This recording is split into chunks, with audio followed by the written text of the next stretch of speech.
Hello, everybody, and welcome to this edition of Thursday Thoughts. Today I want to talk to you about our attendance policy at Fairfield Christian School. One of the misnomers that a lot of people get with us using so much technology is that it's not important that students be in class.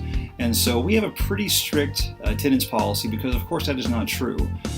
We need teachers. We need all the other things that happen within the classroom. The computer simply provides the mechanism by which we measure the learning. So much of what happens does not happen on the computer, but in the dialogue and the conversation, interaction between teachers and students.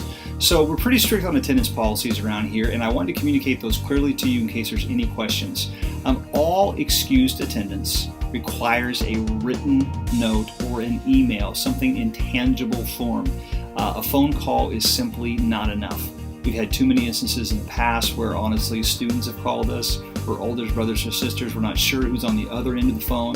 And while we definitely appreciate the heads up and we love the phone call on the day it says, hey, my daughter's not going to be there, or hey, my son's ill today, that's wonderful. We actually ask for that. But for the child to return to school and for that absence to be excused, we need a written note. So let me say it this way. Any absences without a written note will not be excused. That's the policy, is what the board has set, and it just seems to work out the best for us. Now, any absences longer than 3 days require a doctor's note to return. Now, if for some reason it's not an illness related, such as a family going on vacation or some other similar thing, then we have a pre-planned absence form that is required to be filled out ahead of time. If that is not filled out and there is not a doctor's excuse, then that is not excused, even if it was a family trip. So I apologize if it sounds like we're a little harsh on that, but it's what we had to do to kind of get a handle on making sure kids are in school, because it's vital that kids be here. If you have any questions about it, please call the office, because if those things are not done and unexcused absences or tardies especially pile up, there are consequences that result in detentions and occasionally even academic consequences as well. I also wanted to add one final thought about Fridays. Friday is our half day, and certainly we understand that sometimes parents use that day to jump out of town early on a vacation. Again, all the previous rules apply about pre-planned absences.